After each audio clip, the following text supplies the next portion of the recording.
would be doing so from his office at Rutgers, but not today. Oops, it's 11.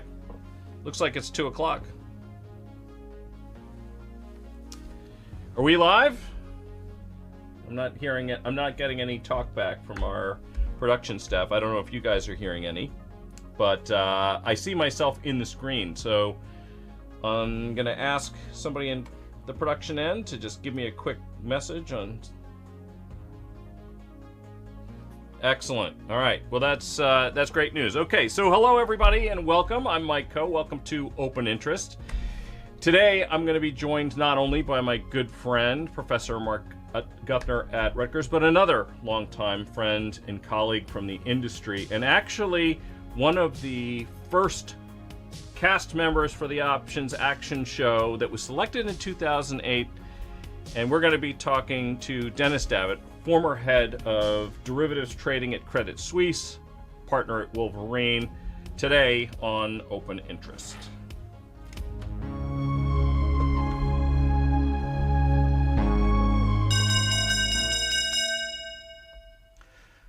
Okay, happy Friday, everybody, and welcome, Mark and Dennis. Dennis just got back from a conference in London that was, I think, being hosted by Bloomberg. Dennis, how are you?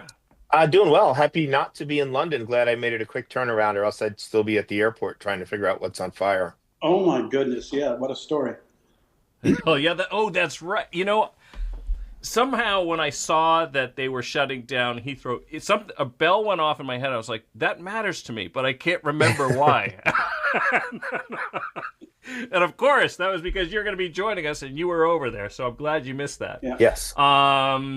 So for those who are watching or who will be, I wanted to give Dennis a little bit of an opportunity to introduce himself. Basically, how you got started in the derivatives business. Sort of walk us through some of the things that you've done in your, pretty rich and deep career. You've been a prop guy, a sell side guy. You're now a buy side guy, and you're a television star when it comes to derivatives as well. So just for everybody's sort of backstory there, in 2008, when CNBC was going to do this show called Options Action, they started reaching out to people in the industry and asked them to come to Englewood Cliffs, which is where CNBC is based. And I guess they were going to do some screen tests. Now, I got one of these phone calls. And when I got that phone call, I didn't know that that was supposed to be a screen test or a go-see or whatever they call it. They said, are you interested in coming on CNBC to talk about options? And I said, sure. So I thought what they really meant was I was going to come on that very day. And I went out to Englewood Cliffs, and I went into the green room, which is where everybody hangs out before you get your makeup on or do whatever. And I looked around, and there was probably 20 people from the industry that I either knew or knew of. And Dennis was one of these guys, incidentally. And he tends to stand out because it doesn't show on a camera, but you're what, 6'5", 6'6", something like that? I used to be 6'5". I'm rapidly approaching 6'3", but yes, but my son's growing taller than me now, so. So, there's a bald guy with a goatee who's 6'5", who used to stand in the SPX pits and on the SIBO where we had operations back in the 90s. But Dennis, give us a little bit of your story. How'd you get into the business, and tell us all about it? Yeah. So, I graduated college in 1988. I graduated from Florida Institute of Technology, which is not necessarily known as a pipeline to Wall Street.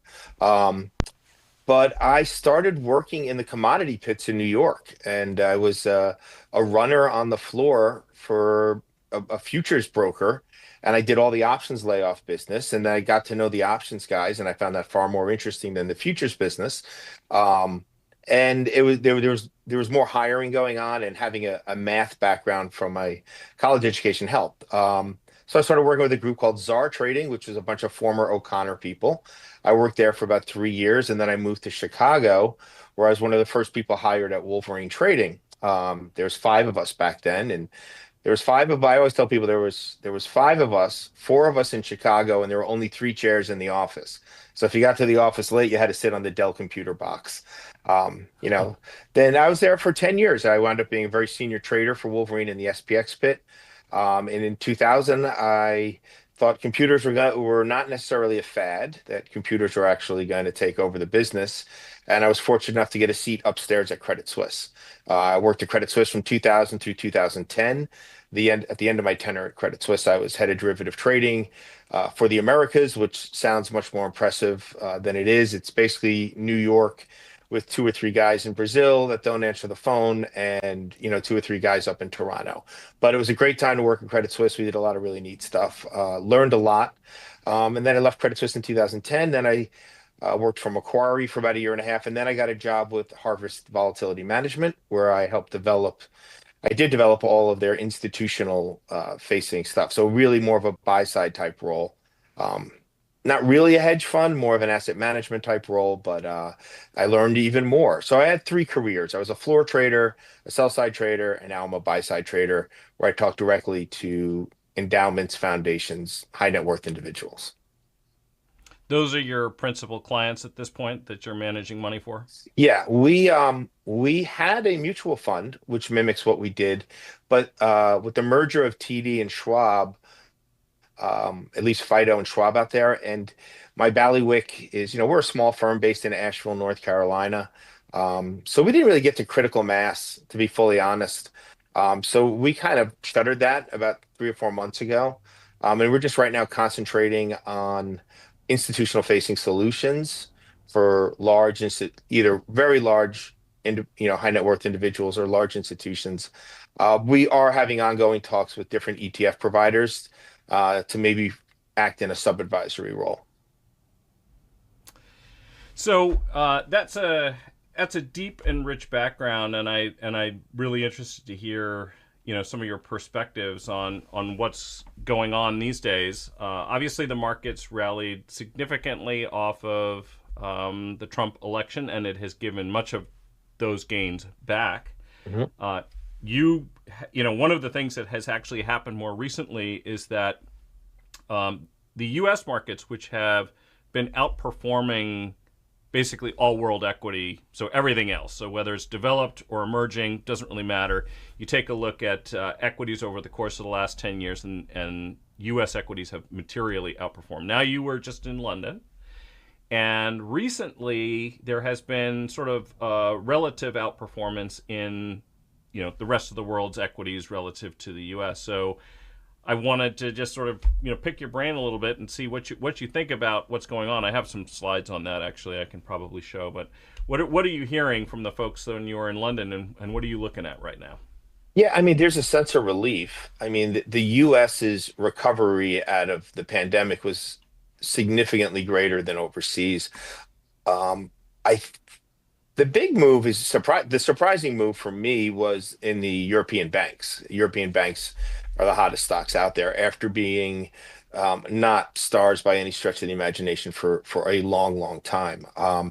Individual European bank volatility is probably still inexpensive relative to movement in it. It's not the easiest thing in the world to trade. I don't deal in it on a daily basis, but the mood over there is defense contractors in Europe and the banks, and a lot of that has come from with the new president, with President Trump.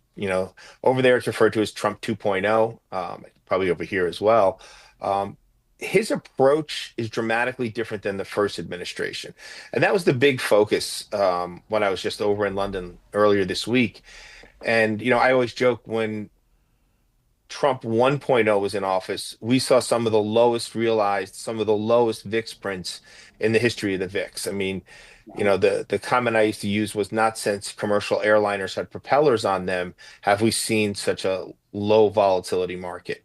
And now it's the complete opposite, right? Where we've seen more 1% plus moves in the first part of his administration than I think we saw for the majority of his 4 years in office.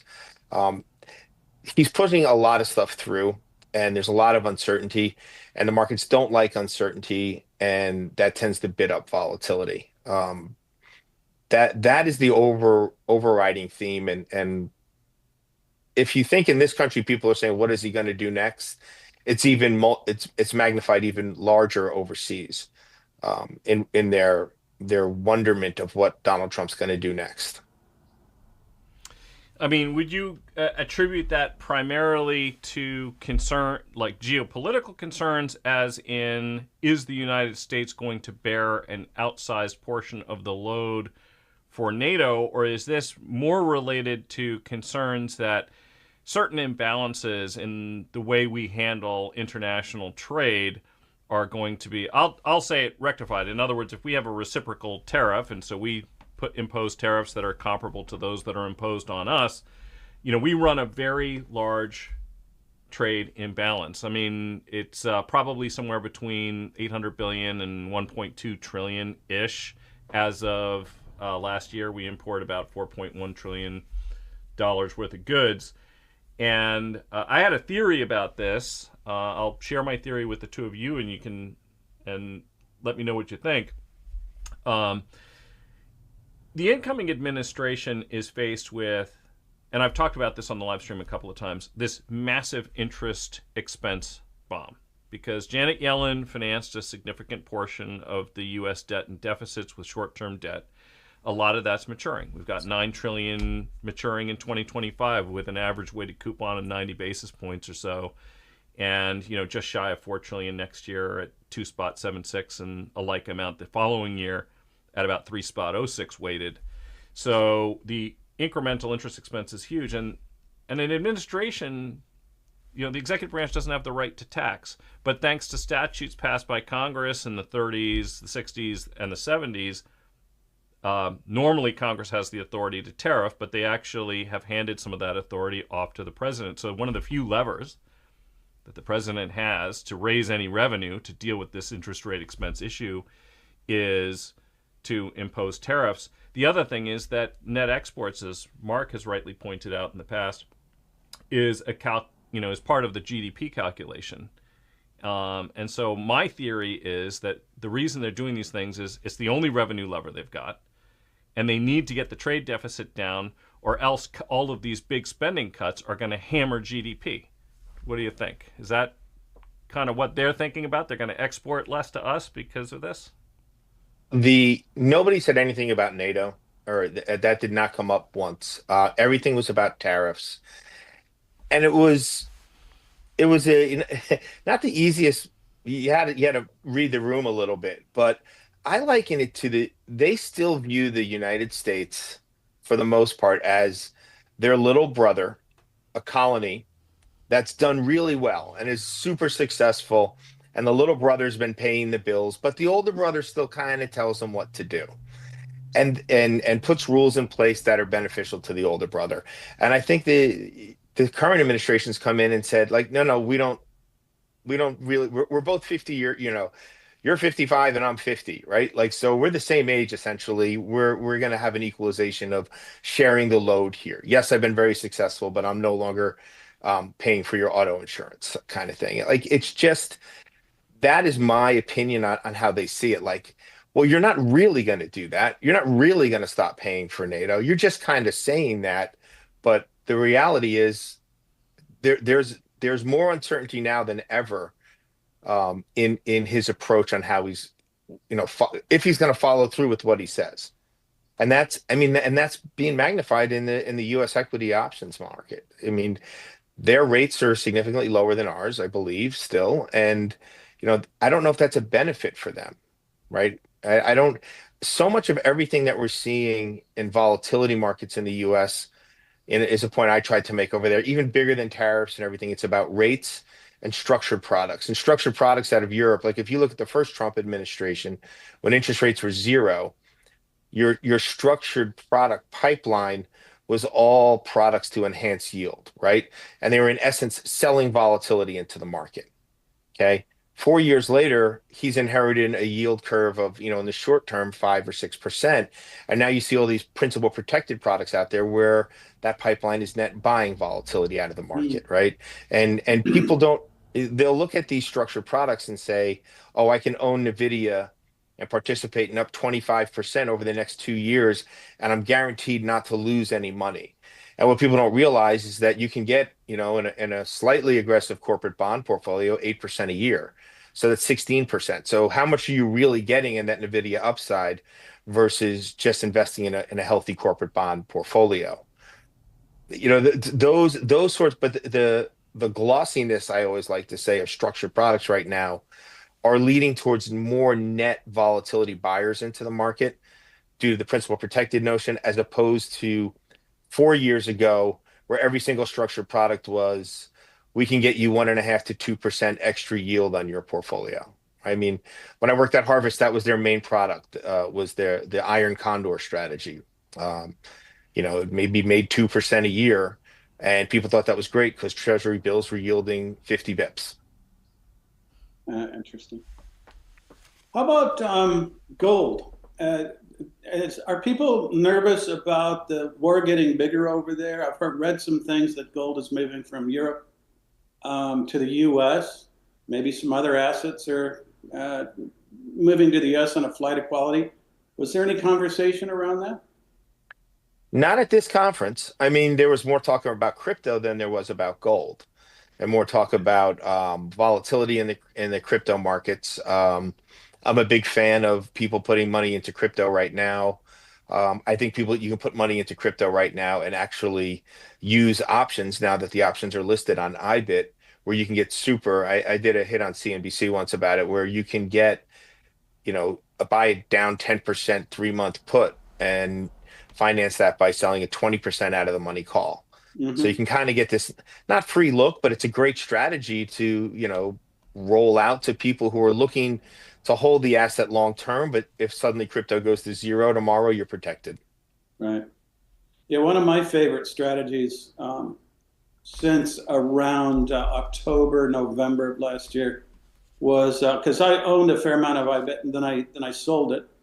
But I wanted to stay bullish, so I would write some relatively short dated out of the money puts. Hmm. So if I got hit again down 20 or 30%, I felt like, oh, okay, I sold high, I bought low. It could obviously go lower. And Yeah. that's a strategy that's worked pretty well for me because the volatility over that time period has had something in it with a 60-ish handle. Hmm. And so that's worked very well. I'm getting more nervous about it now. I don't. We've had all this bullish news, and yet with the U.S. maybe having a, um, a reserve, throwing some reserve assets, and yet we're not getting any traction from the price action. So that was actually one of the reasons why I sold. Is that it felt like a sell the news kind of thing when Hmm. that conversation got hit. And I didn't sell everything that I had, but I sold like 2/3, um, and um, so I wondered. How do you think? How do you feel about that strategy? That's a pretty naive strategy. Yeah, collaring I, is more complicated or more sophisticated. yeah. Yeah. Selling calls against a long portfolio, selling puts against collateral is the oldest and arguably the most successful strategy in the history of options, right? I mean, the biggest options strategy in the world right now, the biggest options trader in the history of options right now is Hamilton Reiner, that runs the JEPI fund, which is a call overwriting fund. He's Hmm. over $100 billion in that, and he has about 70 or $80 billion. And everybody says, "Oh, it's so simple," and I could, and they kind of go after him a little bit, and I'm like, I can give you 100 billion reasons why he's right and you're wrong. So it's a very straightforward thing. I will say this about crypto. One of the part owners of MDP, and full disclosure, is Michael Novogratz. And so when I'm in New York working out of the office up there, um, I'm surrounded by crypto people in Hmm. his family office. Not at I don't go anywhere near Galaxy, but when I talk about that strategy of buying puts and selling calls, every single person says, "Oh, I'd get on the other side of that strategy." Because I would sell puts because I'm happy to buy crypto lower, and I would never, and I want to own calls to the upside. I would never give away, because the reason I own crypto is because it's going to go up 200%. Yeah. And these are some of the smartest people I've ever worked with. And I just kind of look at them and say, great, because the people I speak to are tentative about getting involved in crypto. So I kind of beat the drum of the entire crypto universe is saying, we will pay you to ensure your cryptoness so we can Yeah. get the upside exposure. So I happen to have so for those who are long IBIT, I have on my screen, if you've been seeing me sort of look off camera here, it's just so I could pull up a June 40/60, and I don't know what kind of moneyness you're looking at, but buying a 40 put, selling a 60 call, which you actually collect small. Yeah. On that right now. And you got, so now it's a dividend strategy. well, yeah, so you're collecting a little bit of money, and maybe you should, right? Because we're in a higher rate environment. I don't know, but basically, if you own IBIT and you put this thing on, you have 7 3/4, $7.75 a downside and over $12 worth of upside right here, Yeah, right now. So, depending on how you look at it, I think the logic of people who are in crypto is they're just used to these exponential gains. Yeah. And so they look at it and they say, I'm a hodler. I think Bitcoin's going to 1 million. And so if I own it at effectively, so if you buy IBIT here, what are you're long Bitcoin at effectively 80,000? You think it's going to 1 million. Why am I going to sell it? Call it up 25, 30%. well, And my counterpoint to that would be that there's two things, and that is that, if you take a look at the gains, I think they're slowing. They sort of go in a step function now. And I think you also need to throw out the early adopter era. This was not a mainstream asset. You can't take a look at the performance call it 2014 and think that that's indicative of anything, because it was a plaything without adoption. Now it's considered to be much more broadly accepted asset. well, and the real question is, as it moves into IBIT, because like I said, surrounded by crypto people all the time, they ask me about option strategies, and unless you have access to I think, is it Deribit, the exchange where most of these options are traded, I didn't know the fungibility of options, right? Like, especially post Sam Bankman-Fried.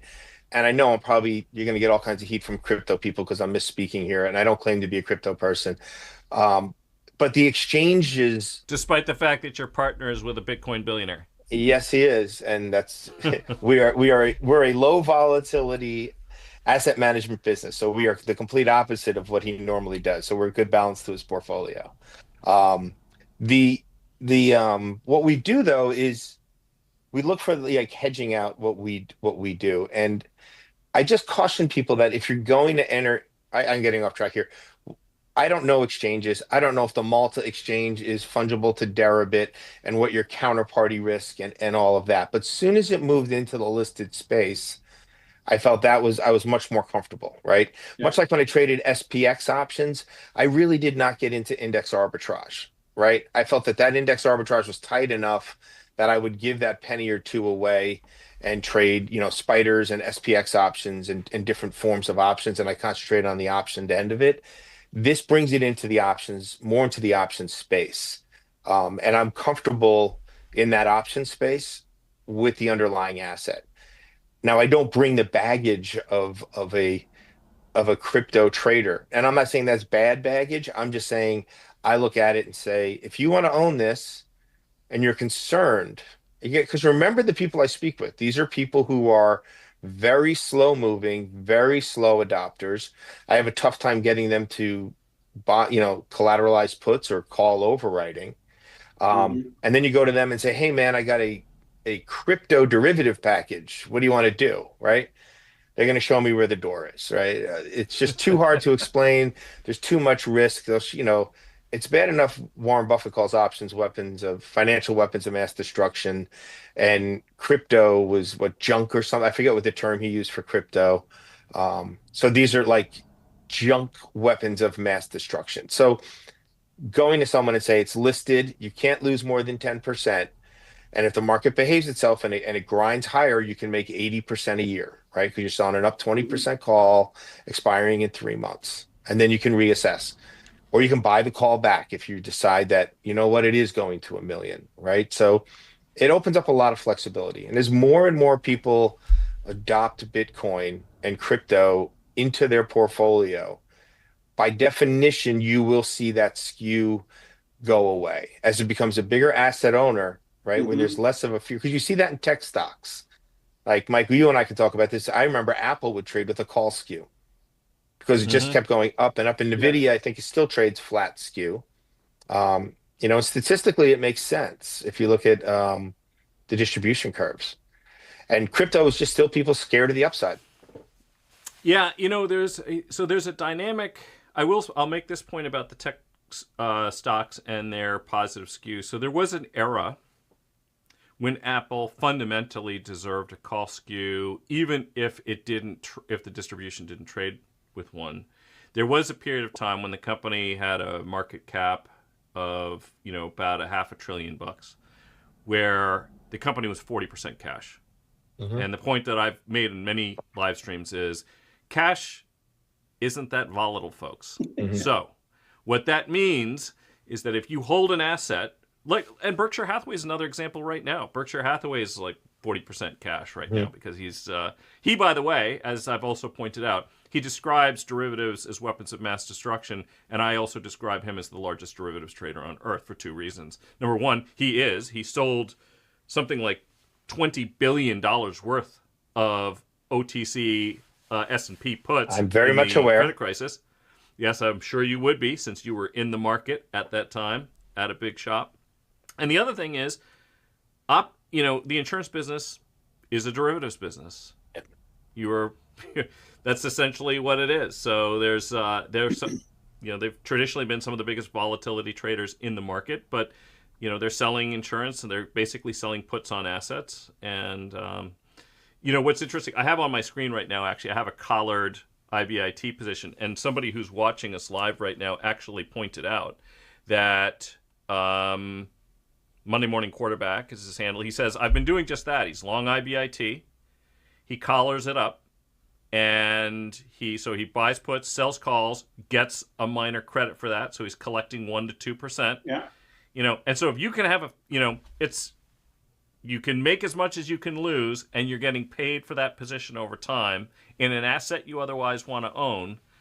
This is just one of those circumstances that it sets up. Now, to Dennis's point, I want to add one thing, which is that number one, crypto absolutely had this positive skew. In other words, if you took a look at a historical return distribution, and this makes some sense. Like, nobody really knew how high it could go, and now you hear all kinds of estimates. But in other words, if something has more room to move to the upside and tends to move more sharply in that direction than it moves in the other direction, then you're going to get a distribution that has a long tail off to the right, and you're going to get that skewness. So that's one of the dynamics. What's interesting is that you pointed out that as it matures, that tail will probably come in, and we're going to start to see it maybe look more like a normal distribution, or maybe it'll even have a negative skewness. We don't know.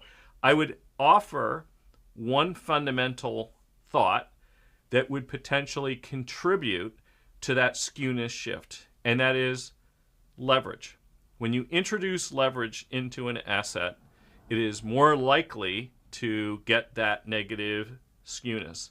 So Michael Saylor, he's got, I don't know what, I think 2.5% or 2.8% of all the Bitcoin that could possibly be mined. And now he's borrowing money to do that. Yeah. And the more money he borrows, the higher his cost basis rises. So basically, he has a purchase price that's here, Bitcoin is here. And as he takes on more leverage, you're getting this dynamic where that cost basis is steadily rising and it's getting closer to the value of the underlying asset. Well, what happens if the value starts to fall and he's got leverage? You're doing this thing, right? So at some point, his book value and his debt become the same, right? So the equity is actually getting squeezed out. And somebody like that could become a forced seller. I'm not saying he will, but that introduces that skewness dynamic that you were just talking about. So that's the distribution. People shouldn't think about the distribution as set in stone. This is just the way it behaves. It just is. No, So it's not. a few technical things about that people should look at in that. Well, first of all, also on these forwards we're talking about, since I just said, made fun of the NVIDIA people with their zero downside, there is a significant forward in IBIT, right? So if you trade the forward price of that, are you truly getting an up 20, down 10? So before you get too many emails, people saying like, well, the forward's priced here and it's really not that attractive. I agree. But if you own crypto and you own cash crypto and you're not capturing that forward, then this is another way of kind of using that forward price to ensure it. Have that out there. When the Michael Saylor trade started happening, and a lot of the finance of it came in convertible bonds. So he issues a convertible bond. And, I kind of wasn't paying attention to it because it's really not in my wheelhouse. None of that is in any of the strategies that we run. But I was bored one day and I started looking at it, and I hit up the desk that covers me and said, what's the borrow rate in MicroStrategy? And they said GC, which is general borrow. So, and I'm like, no, it's got to be through the roof because everybody buys these convertible bonds, and most convertible bond arbitrage is you buy the convertible bond, you get a yield on the bond, equity. You own a call on the equity. So the natural hedge is to be short the equity. And as that increases, I was like, could this be a GameStop situation, right? Where there's just so many people are buying these converts and shorting the stock, and there's not enough stock out there to short, and then people start getting bought in, right? The opposite of what I think. But then he has this I'm going to screw up the terminology for it, but it's like an off-the-shelf offering that he can issue as new stock whenever he wants. Mm-hmm. So there's no high cost of borrow to get short MicroStrategy. And when people ask him to issue more stock so they can then borrow it, so they can loan it out for people to go short the stock, he's still creating more stock, which is creating more dollars in his pocket, right? To keep it in real simple terms, he hands you a piece of paper with MicroStrategy written on it, and you hand him money. He takes that money, and what does he do with it? Buys more Bitcoin. So it's this kind of synergistic, brilliant thing that scares the living hell out of me.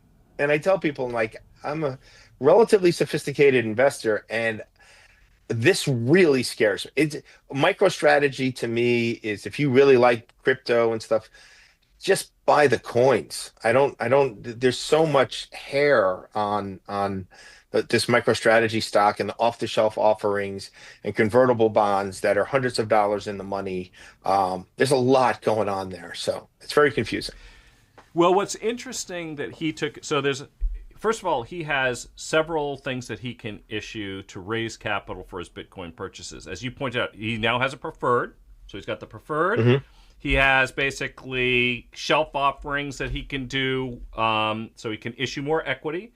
He has been selling the converts, as you point out. Now, the interesting thing about these converts is that when Bitcoin is relatively volatile, and MicroStrategy is progressively getting more volatile relative to Bitcoin, because as you take on more leverage, it's a levered way to play it. Right. So the value of a convert, because it is an option and it's a long-dated one, is a function of volatility. So the higher volatility is, the higher you can set that convert on a zero. Mm-hmm. And effectively what ends up happening is that the equity holders get a call spread on Bitcoin. That's effectively what ends up happening. So I issue a 3-year convert with a 50% out of the money conversion price, and it's a zero, right? Because vol's so high. Well, as Bitcoin rises, essentially the equity holders are going to get, they get 50% appreciation based on whatever Bitcoin does and the equity does. They get the first 50%. If MicroStrategy is $200 and you have a 300 conversion on the convert, then the equity holders get to own it, and they take those proceeds and they buy Bitcoin. So as long as Bitcoin keeps going up, it's like found money. But to your point, the reason anybody looking at this gets a little bit alarmed is because it gets harder and harder to keep track of. First of all, because it could be a shelf offering. It could be the preferred. I don't know exactly. I'm always trying to keep track of where did that last bit of money come from? Where's the convert on that? And you're trying to keep up with all of this. How much leverage is there? What's the net asset value of the Bitcoin on their books? And what about this podunk other software business they've got going? Are there anything going on that I need to worry about over there? It's a lot to keep track of. And I think people who buy MicroStrategy are buying Michael Saylor as much as they're buying Bitcoin. They like Bitcoin, and they think Michael Saylor's an MIT educated genius, and I'm going to just get on board with whatever he's doing. There's still a market structure issue, Mike, and that's a lot of people who might want to buy Bitcoin can't buy Bitcoin. So they need fixed income investors can buy the converts. Yeah, so they need to buy something with a wrapper. So they buy the stock or they buy one of the converts. Vanguard to this day, the Vanguard is where I park my old 401k money, that is now my IRA money. You cannot trade any of the Bitcoin ETFs over at Vanguard, and there's $8 trillion, $10 trillion over there. So if they have some customers that want to have exposure to Bitcoin, you've got to buy MicroStrategy, and there's a few other mining firms that have decided to accumulate coins on their balance sheet. So if that's where you're going to leave your money, it's your only game in town. If you're a sovereign wealth fund or you are a pension fund, state pension, you can go buy some Microsoft or MicroStrategy stock. You can't buy a Bitcoin yet. I think Minnesota bought a little bit. My benchmark has been when California does it. That's when it's the green light for every state, or perhaps Texas. The two big guys. Maybe that's the green light for the other state pensions to get involved. So, and by the way, MicroStrategy has come out with a new preferred, which is a traditional kind of preferred. It's in the works right now. That might be in the offering time, but they're offering something with a 10% coupon, just a vanilla preferred. So they're having everything across the capital structure. Well, we have a couple of people who are watching, and not all of them are asking about Bitcoin. So I figured I'll just throw some of the questions that these folks are asking and just get your opinions if you happen to have one. So Bob is asking us, I'm just going to take these in time order, so we may be hopping back and forth on topics a little bit. But Bob says, is Meta consolidating and forming a bottom around 580? I am deep in the red with 630 and 700 May post-quarterly earnings release long calls with uncertainty of April 2nd looming. So that's obviously the tariff deadline he's referring to. Shall I take the loss, hold, or dollar cost average?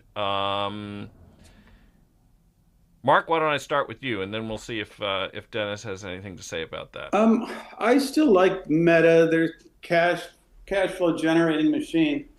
My issue with them and the Mag 7 is since they were the only game in town last year, I think too much money flowed into it. Now some of that money is flowing out, and that's probably what's going on. I like the company. I wouldn't necessarily. I'm not one to average down. If I want to stick with something, I'll stick with it. I tend not to average down. That's just my personal style. Dennis, you have any thoughts on this one, or just on the Mag 7 or dollar cost averaging? I don't have. If you believe this stock is going to rally, that's what I said. I just, to bring things down to simple terms, these options seem fairly priced from a vol point of view. They're like 38-ish. I'm looking at upside calls. I forget exactly which ones he has on or she has on. 630 and the 700s in May. So they're what, 5% in May. I mean, I usually like selling those. and I know they're long. I'm like, if you believe that this market's going to rebound, I'd rather be short those calls than long the stock. Because if you're right and you get the compression in vol, the market rallies up to there, you're going to get a compression of vol, you're going to participate. The worst calls I ever had to make when I was at Credit Suisse is when a salesman would put an investor in a long call position in a stock they thought was going to go up, and the stock rallied and they were right, and it felt 1-2% short of their strike, and they went up losing 100% of the money invested in the options. So I would look to sell something against it, either sell a higher strike call against it. um, vols are fairly priced. Like in the broader market right now, people ask what was my trade. I'm like, get long the market and sell calls, and actively manage the short call position. I don't know if that really applies to the stock with earnings. Me, I've never held myself out as a stock picking expert. Um, but I'm just looking at numbers right now, and if you put me in a corner, I'd sell those calls and own the stock. So here, yeah, I'll throw my 2 cents for what it's worth into the ring here. You're going to probably, for the technical analysts who are watching us, I don't think it's going to come as much of a surprise if I suggest that you're probably going to bump into some resistance before you break through it at the prior highs, which is not far off of that $700 number. A strategy that some people will use in circumstances like this, if you had been long the stock, is a play kind of on what Dennis is talking about. Some people they call them recovery strategies sometimes, or things like that. And a recovery strategy is usually buying 1 call and selling 2 for no outlay of premium. And a strategy like that is a short vol strategy. You're short more options than you're long. What you're doing is you're taking essentially the premium that you would have collected to be short upside calls, and you're kind of using that to give yourself a short boost, but not committing additional capital to the trade. It seems to me that if it got back up to around 630, which is one of the strikes that you own, so that's right in and around where we were end of December, right? So that's one area where people who may have been buying into that year-end rally are going to say, if they get their money back, this is, it's a trading psychology thing. It's not smart necessarily, but probably everybody has felt that a little bit. They've bought something, all of a sudden it rolls over. If you have any hair left on your head, and I've got a little on the front, none on the back, you start pulling it out and you think, what was I doing getting into that? And the first opportunity you have to get out at scratch, you do. You don't reassess. People are just like, you know what? That's it. Good. I got my money back. Moving on. And that's one of the reasons why you can encounter some measure of technical resistance. We're bouncing around the 200-day right now. Again, for the technical analysts out there, I'm more of a fundamental guy myself, but one thing you could certainly think about doing is, you can either sell calls at anticipated areas of resistance against long positions, as Dennis was talking about, or if you're long the underlying, you could also try to squeeze a little bit more out of it by doing things like 1x2s on top of long equity. In terms of the fundamentals, let's see where we're at right now. We got this thing is trading 3.5% free cash flow yield full year. Looks like 4% free cash flow yield at least for next year. It's a grower. I mean, look, it's a money printing machine, as Mark previously pointed out. But yeah, that's something you could think about. All right, so I got a question for Dennis, if I can ask Mike, and that is where today is options expiration, regular monthlies. Used to be there was lots of activity. People would make the big deal of when we had the triple or quadruple wedge and all that stuff. I wondered how he thinks about trading on the expiration date. Is this one of the, is this market so mature now that the best way to play it is to sell strangles or something like that if you were a bit of a risk taker? What do you mean, like the advent of 0 days to expiry options? Yeah, well, yeah. If you buy something on Thursday, you're going to have the expiration on Friday. Lots of other stuff is expiring, and it doesn't seem like the market really does much on options expiration anymore. Well, I'll answer the question in 2 parts. One, month end has, at least from an index point of view, month end has supplanted or dwarfed third Fridays, due primarily to JHQAX, the JP Morgan big trade where he does the put spread collars, the Mhm. 105, 95, 85. Everyone knows those. If you go on Reddit going into the end of the month, they'll talk about what strikes he has on. I track it personally on a spreadsheet Okay. where Hamilton is on those. So that's become a much bigger expiry fish than what used to be. Um, the the I really don't even look at Thursdays anymore. It's kind of morphing from it being, I mean, the third Friday of the month Yeah. used to be, I would never be on vacation the third week of the month because that was expiry. My life has switched now that I'm never on vacation the last week of the month now because going into month end as a buy side guy, you're always looking at your month end returns and that's Hmm. what you're marketed on, so on and so forth. So that's that. The 0 days to expiry options. I mean, I'll go back to when I used to work at Wolverine, a very successful trading shop, and our rule was 10 days and under, your close only, right? You're really not trading vol at that point. Now, if you're in Hmm. the directional taking business, sure thing, man. They're fun. I mean, I got in a lot of trouble because I described 0 days to expiry options as like the fantasy football of investing, Yeah. right? If you're a pure football player, like you really a pure football fan, like Bill Belichick is not going to be looking at how many yards is this guy going to get on my fantasy football team or how Hmm. much is this stock going to move today. This, so, and some people like Marko Klanovic used to say that they were going to be the end of the world, and he was entirely wrong. And then there's other people, at the CBOE who thinks they're the greatest thing since options were invented. They were wrong. Are they interesting? Are they fun? Are they toys? Absolutely. Fantasy football is wildly successful. I don't think it really has that much impact on how the game's played right now, but there's certainly an interesting and fun thing to play. Yeah, that's a great point, especially that month end, quarter end types of stuff. So there's also been I know you mentioned that you're probably going to be advising some ETF firms as well, and I know that there's we obviously have a number of new ETFs that trade options, and there's going to be many more of them that do. At least one of the strategies I saw had a quarterly roll in the money put sales, which I thought was kind of an interesting and straightforward way to play. Because one of the things that people often think about when they sell puts, if that's all you do, for example, for those that do that, um, is that of course you don't get that much delta out of selling out of the money puts, Hmm.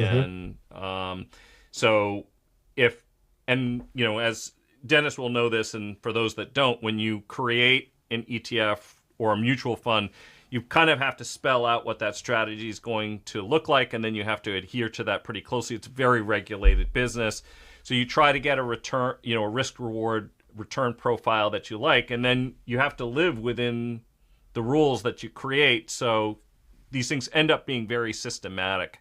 And if you want a little bit more delta, one guy said, "Oh, I'm going to create a put writing ETF."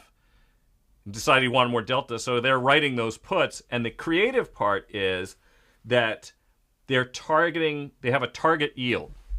Yeah. So what that means is that the strike, how far in the money that put is, floats.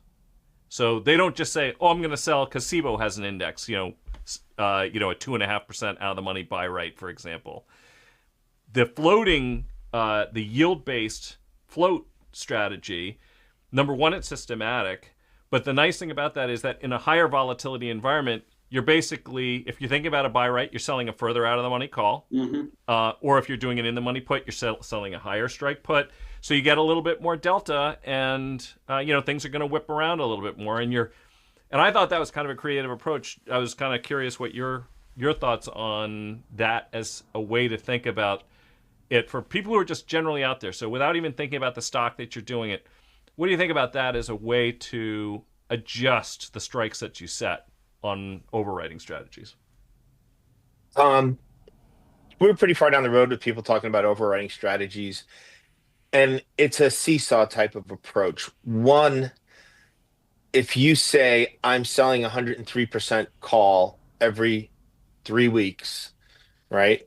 You can raise someone's done it. They've raised $100 billion, right?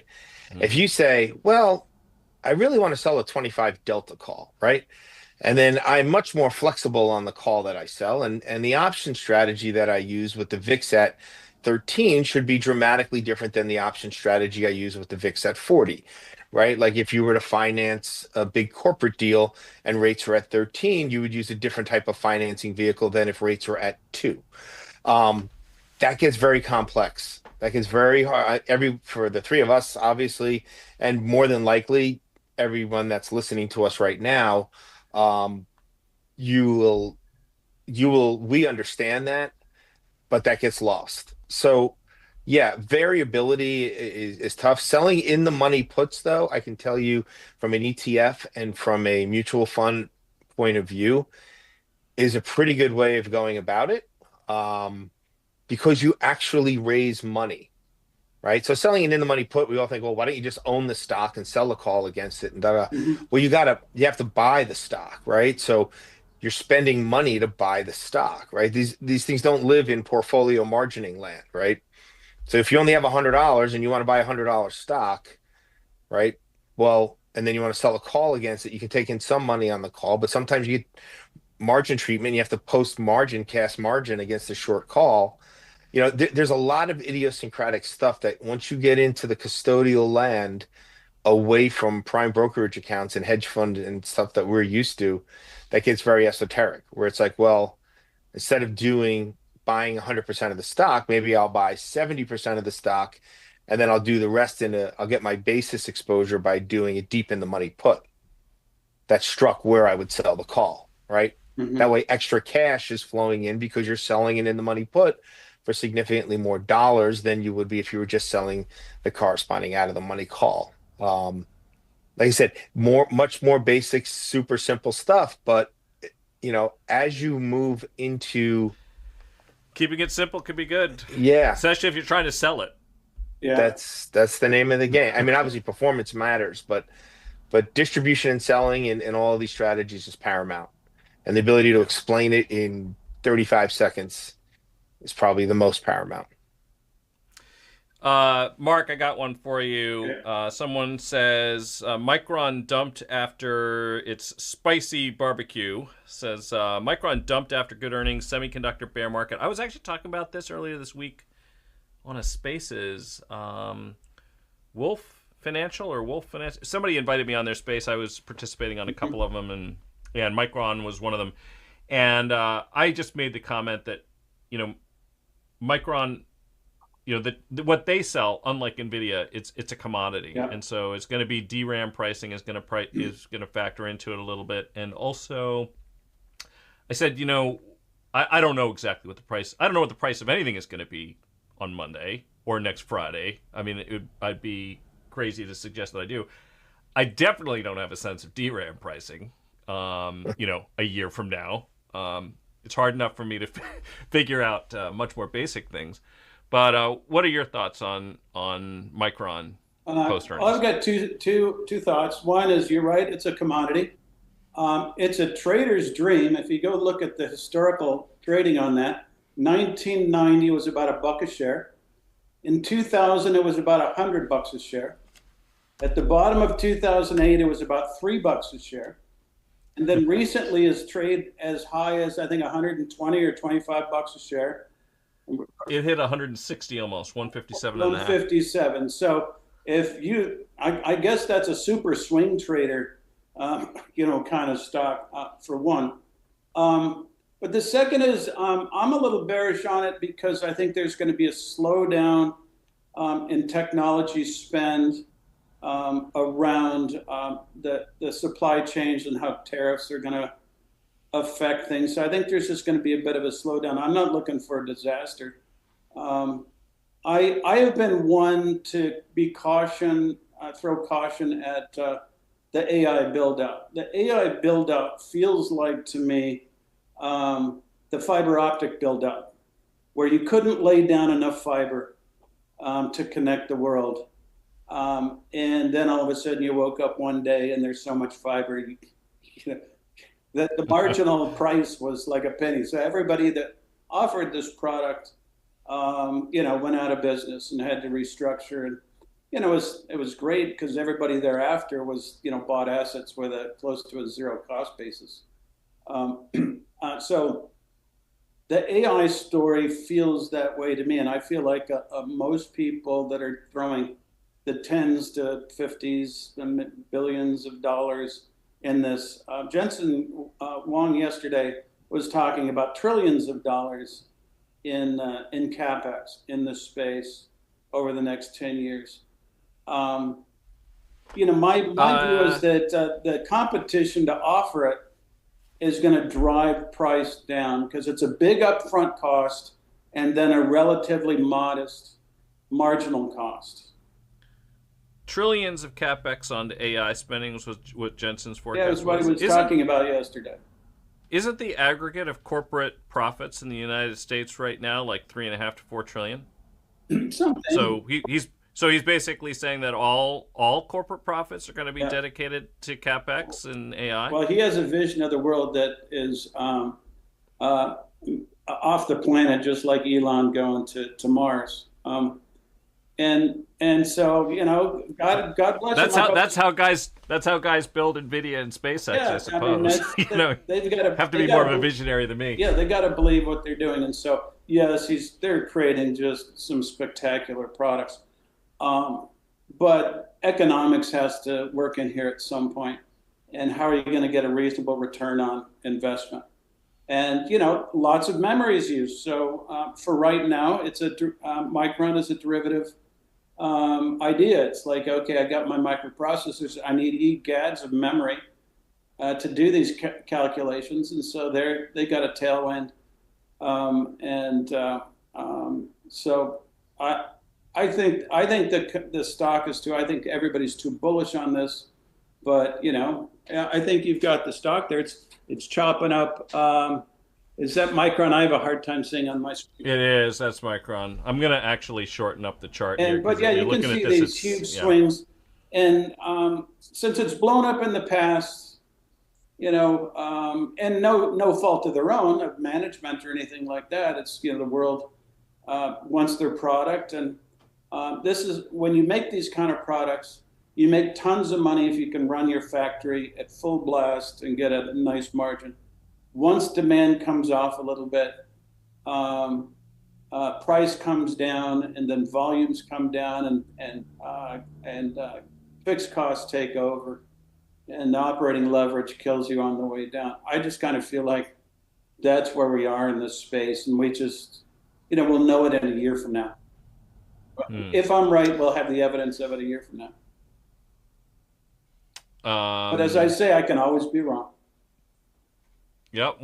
We've got one comment that says, I've been trading a MicroStrategy poor man's covered puts for months, and I'll be happy to come out even as implied volatility in the stock is down 50% from when I bought many of my long puts. Poor man's covered puts. Yeah, I never heard of that. I've never heard of that either. I mean, when I think of a covered put, the most common use of that is cash covered. That is to say, which is a synthetic buy right.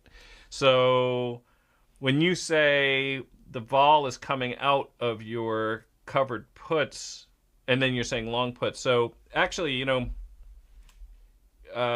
if you could maybe elaborate on that comment, because usually the way we think about it, unless you short the stock, could be short the stock, yeah. You short the stock and then selling puts against it. Well, but he's saying he's long puts. Yeah.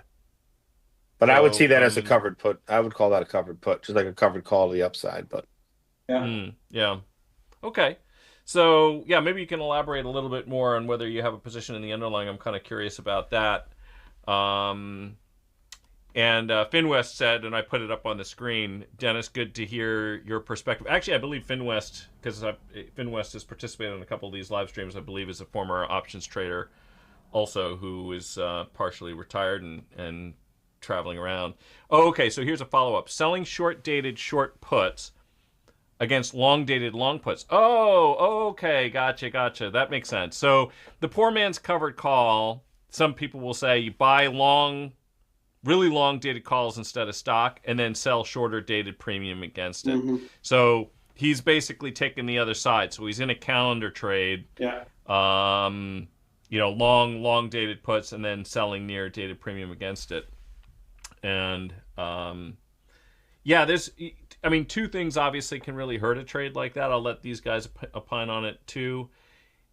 If you have something where it's new to market, so if you ever take a look at an IPO, like a tech IPO, I remember this and Dennis will remember this too. Remember the Facebook IPO came out, and it was one of the biggest IPOs that had ever taken place. And the question I was asked was, where's vol on Facebook going to be 12 and 18 months after the IPO? So that was a question that some institutions were asking me. Because they were saying, okay, once options list, should we be buyers? Should we be sellers? And I said, what you have is a kind of a decay graph, right?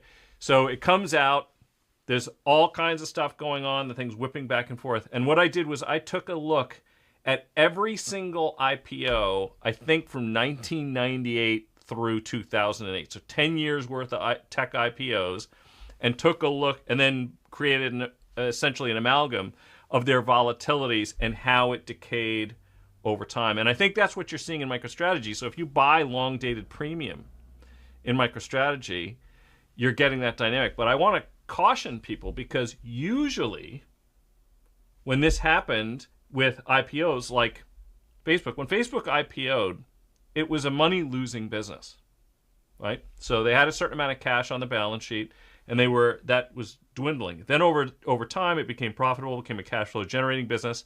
And so of course the volatility would fall. But remember what we were talking about with MicroStrategy. MicroStrategy is not generating cash. It's not going to become, the balance sheet's not getting stronger over time. It's arguably getting more levered, right? So if the balance is he doing this on increasingly... MicroStrategy or Micron? Yeah, he's doing MicroStrategy. Okay. I think so, right? Yeah. So. Poor man's covered puts. Okay. So, so first, Dennis, what are your thoughts? You don't have considering to I was looking at the wrong stock for the last 2 minutes, I probably am not that intelligent on this, but give me a second. Yeah.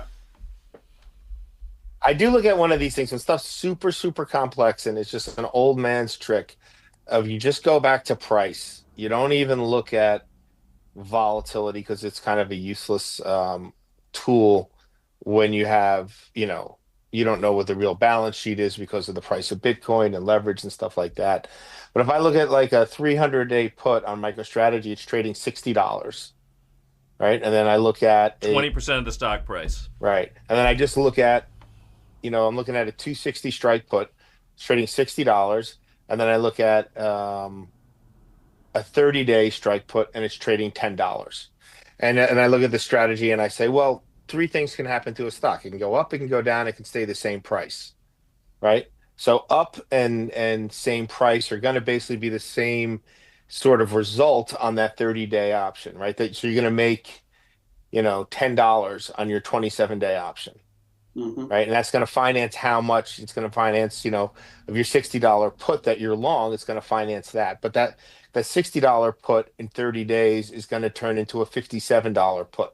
So you're losing $3 there and you're gaining $10. So that you have a positive carry for the next 30 days in 2 out of 3 of the scenarios of $3. Seems like a lot to do in 66% of the scenarios, sideways or up to make $3. I mean, there is a delta component to it, but it just I just look at what does this option turn into? And if you have the luxury of a Bloomberg, you just specify one strike, put the strike in, and then just look at all the tenors going out in time.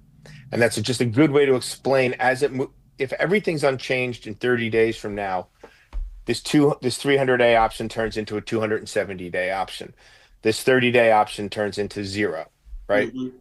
And then where do you stand? Or, this 90-day option turns into a 60-day option. And what's that price spread? And look at that and use that to help out your analysis. Then if the market goes down, then you're going to have all sorts of vol compressions. But solving for 2/3 of the scenarios, up or unchanged, since you're dealing in puts, that's a start. And I would be a fool to give you any advice on how do you trade MicroStrategy options right now, because I just don't traffic in it, and I just know there's a lot of hair on them, like I said earlier. Monday morning quarterback actually was also a floor-based options market maker on the P Coast. Yeah, so I was an options market maker on the P Coast. Ellipsis, not very successful. Yikes. Well, I mean, it's a funny thing. This, and I think Dennis will probably speak to this, and probably Mark too, which is, there were times when making money was I mean, I hate to say it, but it was kind of easy, right? There were a lot of things that were not priced right, and the thing you just cared about was, how do I take in more flow? When the ETFs first came out, there was real mispricing between the options on the ETFs and the constituent stocks, and actually, in our case, very often correlated stocks. So we were trading QVol versus a lot of tech names. You could just be long dispersion, and could, 99, 2000. It was stupid how much money you could find doing that stuff. And then, but 2001, if you started as a floor-based market maker in 2001, the first part of that year was okay for us. We lost 40% of our capital from the midpoint of the year through September 11th and into the end of the year. Mm-hmm. That was really not a happy time for us. Yeah, as an old man in the business right now, I always tell, because there's always young kids coming up, right? Especially the older. There's more and more of them now as I get older and older. But there's no easier time to make money than right now, right? It's not going to get easier tomorrow. Yeah. Right. Mm-hmm. And when I started as a commodity floor trader in 1990, I thought it was really hard. And then in 2000, I was like, oh my God, that was so easy trading commodity options. The bid ask was so wide. I didn't know it at the time. Yeah. Right. So 10 years from now, people are going to be looking back at some of this crypto stuff and saying, oh my God, the money just fell out of the trees. And so there's no like, oh, you guys had it so easy. It's like, it's hard. It's always hard to make money. The markets are very efficient and stuff like that. And I think that the one thing that's missing, and I get in a lot of trouble because I did an interview with Alex Rosenberg, who Mike, Mm-hmm. about there's don't believe the alpha myth, where there's really, I said there's alpha only exists in two places, and that's if you're a market maker, and you can see that in Susquehanna and Wolverine and Citadel Securities, and you can't invest in that because they don't need your money. And they're the modern day market makers. And then the other true source of alpha is insider trading.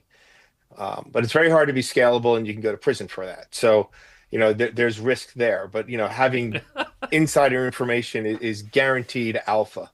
I guess you have to be a member of Congress to capture that alpha. But no, market making there was time, but, even the person asking the questions, he did it in the heyday when it was easy, but he lost money. And Yeah. market making, you have to be a successful market maker. And you kind of touched on something earlier, talking about psychology of trading. And I always tell people the story about, I worked with a guy at Credit Suisse, and he was a sales guy, and he was a brilliant guy, Harvard guy. And he said, oh, I don't know if I could be a very good trader because I don't know if I could take the pain. At which point my wise asked him, I said, you would be a terrible trader because you can take the pain. He was actually a very tough person. I said, the reason I'm a decent trader is, like, in Talladega Nights, I would have said crepes as soon as the guy had me in an arm bar, right? Like, if I make a trade and it's bad and I have no ego, I mean, one of my mentors in the business, the guy, Rob Bellick, I watched him put together a trade once for 2 days, and then we finally got it on in place. And then he's like, yeah, take it all off. And we were losing money on the trade. And he's like, I was wrong in my assumption. And he had no ego, just blasted out of it. And then I watched the trade go the opposite direction. And he's like, whatever, like, who cares? I was wrong. Like, you move on. And that to me, that's, a trading thing. It's like I always tell people, be the first person to say crepes. Don't get your arm broken. like if you do a trade, would you put, you have a trade on, it's going against you and you're waking up, it's keeping you up at night and everything. And if you walked up to them, would you get out of the trade for even? Like, would you put the trade on now? Like that Mm. sort of thing. You have this options position on. Would you open up right here? Like Yeah. every day is a new day to look at your portfolio. You only trade from settlement. Yeah. Yeah. Yeah. It's really interesting, that story you just told, because I had a really similar one. I remember when I was at Ivory Capital, and the guy I was working for was the most successful portfolio manager there. And his, I think in his best year, he made like $250 million in one of the better years. And it was unlevered, no options, straight long, short equity, usually pairs. But I remember there was a bad storm brewing in the Gulf. And as the storm was brewing, and I was his, for lack of a better word, I was his bedroom. So he just, all right, I want to know every insurance company that has exposure to the Gulf as the storm is brewing. And so, I'm just pulling all-nighters, trying to figure out who's got exposure, who has reinsurance, who's laid off their risk, looking for other businesses too. Are there retailers that are probably underinsured that have exposure to the region, and the storm is getting worse, and it looks like it's gonna hit. And I remember he said, "All right, we're gonna short $4 million worth of this stock that we had established had some exposure that we didn't think they had hedged off appropriately." And as you know, it's one thing to click trade $4,000 worth of stock, $40,000 worth of stock, maybe even $500,000 worth of stock. Once you start trading millions of dollars of a mid to small cap stock, you start moving the price around a little bit. So we work our way into this thing over the course of the day. Next morning, the first thing he says is, take that whole thing off. I was like, what? Literally, that's all we did 3 days worth of work and 1 day worth of trading into the position. And he comes and he's like, blow it out. He's like, I was wrong about that. And we're like, we're going to take a little, I don't care. Just I wasn't thinking straight. I don't want anything to do with it. And I thought that is what really good traders do. You just say, look, you acknowledge your mistakes and you move on like that. And it doesn't, and it literally does not, never affected his, one of the things you assume is that affects your confidence, right? That if you acknowledge that you're making mistakes, that somehow makes it harder going forward. I saw that the best traders I've ever experienced, the exact opposite was true. Because they were willing to take. I remember somebody else who was on the NYMEX, by the way. He ended up being the biggest crude options trader, and I remember I first started trading natural gas and natural gas options, and he was like, "Just put something on, put something on that's big enough." And I was just like, "I don't know what I think of all here." He's like, "Who cares? Put something on that's big enough that you're going to care what happens next, and then you're going to figure it out." Yeah. Once you have, it's like you're gonna learn what's happening real quick. Once if it's a bad idea, you'll know, and then you're gonna actually have something to work with. So I thought that was a great insight you just had there. Sort of a market masters kind of moment that you just had. Well, we've been at this for a little bit over an hour. So Dennis, what are your sort of closing thoughts here for people, whether they're trading options or just trading or looking at the markets, looking at vol? We didn't get around to that volatility and charts thing. I might just pull this up in case you want to address it. I don't know if you do or don't. This is the 25 delta Yeah. SPX versus So there's a 25 lot of delta noise vol. out there around the VIX. The VIX is broken. I've written a lot of I do my volatility commentaries. I come out every month with our returns when we publish them. But this month, I think you need to be aware of positioning in the market and how people are positioned. And I hate trading on other people's positions. It's one of my least favorite things. I'm not a big fan of the VIX complex, and I know I'll never get invited to a SIBO conference, but the I just feel it's a very, very, very complex instrument. It's traded by vol arbitrars. Um, and to fully understand what you're trading in a VIX, you're trading an option on a forward starting variance swap. Is you're not trading options on the VIX index. Yeah. That being said, in everyone knows about, if you're on this podcast, you probably know about Volmageddon in 2018 in February and how we saw the market sell off 3% and the VIX go to 90 or something crazy number, right? And then what people talk less about was in December of 2018, the equity market sold off 10 to 15% and the VIX went from 21 to 26. What we're experiencing right now is a miniature version of that. So in August of last year, we had the Japanese carry trade unwind. The VIX printed 63, granted pre-market, but the underlying SPX options were tradable that morning. I know that for a fact. So everybody was, in Volmageddon and in August, people were short the VIX complex. There were short calls on the VIX, and they were long S&P 500 downside puts as a hedge. And back in the day, when this all was variance swaps, you would call this VAR versus vanilla. So your long variance, long VIX, short vanilla, short SPX options. Volmageddon, that blows you up. August of this year, that blows you up. And so what happens is the short VIX guys get cleared out. And then going forward, nobody has short VIX on. And as a matter of fact, people have the opposite on. Now they're long VIX calls and they're short S&P 500.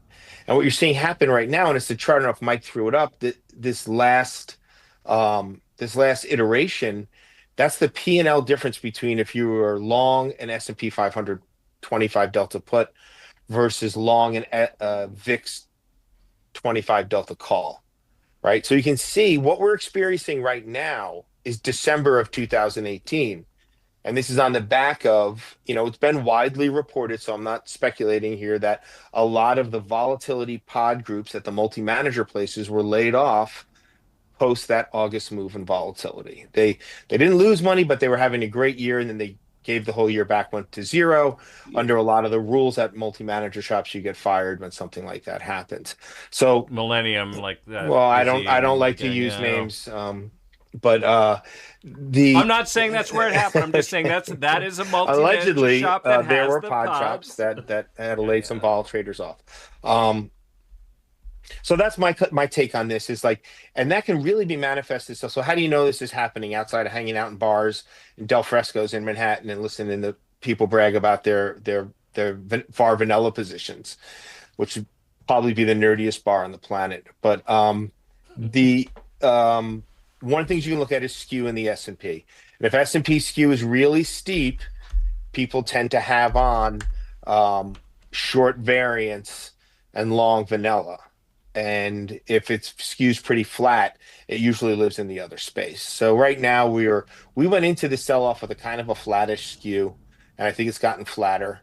And I think people own a lot of the VIX calls, and they just have not made money. So that'd be my thing. If you look at February 2018 and December 2018, and you look at August 2024 and March 2025, I think you'll see a lot of similarities in them, and then go back and look at skew, and that might be a little bit of an indicator going forward. Yeah. I mean, by the way, for people who weren't able to see on that earlier chart, the P&L differential between those 25 delta VIX calls and the puts, in that February period, the puts had a start to end return of just under 500% or something like that, and the VIX calls were effectively flat. Right. They were up a bit towards that tail end and then rolled over, and basically, so you got five. I'm not going to say 5x because 5x times 0 is 0. You got 500% on the puts, and you got 0 on the VIX calls. So watch that. And by the way, if people haven't figured this one out, when Dennis says VIX is a complex product, that's coming from a guy who has traded these products a lot. A variance swap is something that we have both either trafficked in or traded ourselves a lot. I think I even mentioned on the last live stream that I still recall the last 25,000 Vega of Walmart variants I traded. Yeah, single stock against variants. Bears. Yeah, single stock variants, which isn't even a business anymore as far as I know. Thank God. Yeah. But yeah, so if somebody like Dennis is saying it's tough, a tough product to get your arms around, it is. And there's not, and why things are hard enough. Don't make them harder. That's, yeah. I would leave it at that. How about you, Mark? What are your final thoughts for the gang who are watching us? I'm a little bit simpler. I'm still looking for the market to sell off into April, and then that's where I think we've got a chance to get a tradable rally. But I think there's still more downside coming through to the markets. Uncertainty from the tariff rollout of the tariffs. They could front run that a little bit, right? I think it's possible, but it's this stuff is very fluid, and what's going on in Ukraine is very fluid, and how the U.S. is going to position themselves relative to NATO. These are great big factors that I just think people are taking more stock in right now and pulling back. Also, the indexes have been dominated by the Mag 7. And so they were super in favor, and they're coming out of favor a little bit. So they're going to drag the indexes down because of their size. Yeah, I mean, I think I'll leave it at. I'm kind of in agreement on that. There is always I'm not going to say this is what's going to happen, but there's always the possibility that it's a little of sell the rumor going into that April 2nd date as people become increasingly concerned, because my expectation is that the administration's, they're not going to back off ahead of it, right? Talking about traders who are happy to just pivot on a dime. DJT has demonstrated that he's happy to do that. Yeah, we're going to have tariffs tomorrow. No, we're not. He's got a hell of a meme coin. I'm not going to question his trading ability.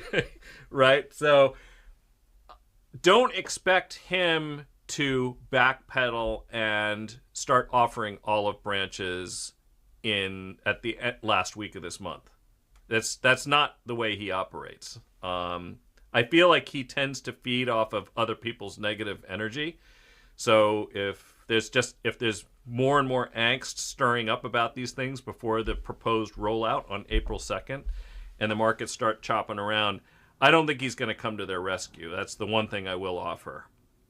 And then the next thing I would offer is that it's entirely possible that it doesn't turn out to be quite as catastrophic. I mean, as some people think, if a reciprocal tariff turns out to be his idea on VAT taxes is a little bit trickier. I wonder about that, where he's saying he's going to impose a tariff to offset other people's VAT taxes. That one I think is very messy, and I'm hoping that we kind of move away from that.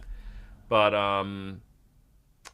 yeah, I think ultimately I think these are negotiating tactics, and that's why not looking for an extended bear market. That people will respond very short term to what's going on day to day, and unlike previous presidents, Trump talks to the press every day, so you're going to get something new every day. Well, he spoke to him today, and today he even said, I pushed back the tariffs on the auto because the big four auto manufacturers in the U.S., he loves to include Tesla in that now. He says they came to him and said, this is a disaster. And if you know people who deal in the auto stuff, a car door goes back and forth across the border like 3 times before it gets put on a car. And he's like, I didn't fade on that. I didn't do anything. He's like, oh, those tariffs are coming. They just needed more time. And I gave them more time. But he's like, he doubled down on, it was almost like, don't tell me, it's everything you just said, Mike. Like, don't tell me I'm backing or I'm waffling on this. I am 100% committed. I just did them a favor, gave them an extra month. So it was very interesting. Yeah, and actually, to your point, I mean, anybody who in this country has driven along the southern border, I used to live in Texas. I have driven the width of that state, and I have gone on the Texas side of the Texas-Mexico border. And if you've done that at night, you get some sense of the kind of things that Dennis was just talking about. You drive across the night, and you look, if you're going west and you look to your south, that whole area is lit up like Christmas all night long. and trucks are going back and forth across those borders all day, all night. So, yeah, I think these are going to be interesting times. This is not Smoot-Hawley, though. It's not like we've already had some catastrophic thing. We're in the Depression and we're getting into a global trade war. There are issues of trade unfairness. I think they are thinking about these things sensibly. So people who are looking back to the 1930s and saying, are we going to get that again? I don't think that's what's going to happen. And that's my final thought, other than I hope everybody has a great weekend. And Dennis, I was really glad you were able to join us. I hope you'll be able to do it again. Yeah, it's a lot of fun. If people want to check out your stuff, where can they go? I know you service the institutional crowd primarily, and you're probably not offering a lot of stuff for free, if you will. No, but if you want to learn more about what you do. The name of the firm, I call it MDP, but it's Millbank Dartmoor Portsmouth. If you just Google that, we have a website, a lot of stuff that I talk about. We get a copy of this, we'll probably throw it up on the website. And if you want to get on our monthly distribution on, we're very transparent on what our returns are and what strategy we're in. Our main fund basically rotates among 4 different option strategies on a monthly basis, systematic, discipline in its approach. So yeah, there's, I'm easy to find on the website. You can click on it, shoot me an email, and I can put you on a distribution list, or I'll have Kelly do it, or somebody here in the office. That was great. I really appreciate your insights. Sure. Great talking to both of you guys. Have a great weekend. I know you've got a regatta because your kids are... yeah, I don't. I haven't had a regatta in 40 years, but my son does. So we're looking forward to that this weekend. Good luck to him. Pull hard. Okay, take care. Thanks for Mike. watching, everybody. Bye. Cheers.